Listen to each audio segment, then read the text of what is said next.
క్రిస్టియానిటీలో ఉన్న స్పెషాలిటీ. దేవుని సంఘంలోకి వచ్చామంటే ఏదో సరదాగా వచ్చి కూర్చున్నాం, ఖాళీగా ఉంది కుర్చీ వెళ్ళిపోయాం, అది కాదు. దేవుని యొక్క పిలుపు విని లోబడి మారు మనసు పొంది పశ్చాత్తాపం చెంది దేవునితో సమాధాన పడడానికి ఇక్కడికి వచ్చి, ప్రభువా నేను పాపిని ఒప్పుకోవాలి. సుంకరి ఏమని ప్రార్థన చేస్తున్నాడు? ప్రభువా నేను పాపిని. That is called submission. అర్థమవుతుందా? దేవునికి నిన్ను నువ్వు సజీవ యాగంగా సమర్పించుకోవడం. మనం మనుషులతో కాదు కదా. ఇక్కడ ఈగో ఎందుకు మనకి? తప్పు చేసి ఒప్పుకోవడానికి కొంతమందికి ఏం అడ్డొస్తుంది? ఈగో. అది అడ్డొస్తుంది. అది అడ్డొచ్చి ఏం చేస్తారు? ఎక్కువ పెంచుతారు. ఈగో అడ్డొచ్చి ఏం పెంచుతారు? ఎక్కువ పెంచుతారంటే నోరు లేస్తుంది. అసలు నీకు ఎక్కువ ఉంటే పళ్ళు రాలిపోతాయి దేవుడి దగ్గర. ఈగో ఉన్నప్పుడు ఎక్కువ ఆటోమేటిక్ గా ఉంటది. అది ఉండకూడదు. దేవుడి దగ్గరికి వచ్చినప్పుడు ఈగోలు ఎక్కువలు పనికిరావు. అలా ఉండాలంతే. నోరు మూసుకుని ఉండాలి. నీది తప్పు అన్నాడు తండ్రి, వెంటనే ఐఎమ్ సారీ మై డాడ్ అనాలంతే. సారీ మై లార్డ్ అనాలంతే. ఇక వేరే డైలాగ్ లేదు నీకు. నీ పేపర్లో ఇంకా డైలాగులు ఉండవు. ఒక డైలాగ్ ఉంటుంది దేవుడితో మాట్లాడేటప్పుడు. ఏముంటుంది? ఐఎమ్ సారీ మై డాడ్, అంతే. అది ఒక్కటే డైలాగ్. ఎంత చిన్న డైలాగ్ రాస్తే ఎలాగా? నాకు పెద్ద శాటభారతం కావాలంటే ఆయన సినిమాలో అవి ఉండవు.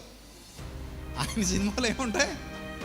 ఆయన తీసే సినిమాలో ఒకే ఒక డైలాగ్ ఉంటుంది మనకి. ఏంటో dialogue? Sorry my lord, forgive me my lord. అంతే, అయిపోయింది నీ కథ. లేదు అక్కడ నుంచి ఏదో లాయర్ లాగా తెల్లకొట్టేసుకున్నా, నేను నల్లకొట్టేసుకున్నాను ఏవో తిప్పేవనుకో, పనికిరావు ఆయన ముందు. సో కాబట్టి బాగా ఆలోచించేయండి, బాగా అర్థం చేసుకోండి. దేవుని యొక్క జ్ఞానాన్ని విని ఆలోచించే ప్రయత్నం చేయండి. మనం ఒప్పుకున్నామా కనికరింపబడతామట. మనం ఒప్పుకొని విడిచిపెట్టిన ఎడల ఏం పొందుతామంటున్నాడు? కనికరం పొందుతాం. అతిక్రమములను దాచిపెట్టువాడు వర్ధిల్లడు.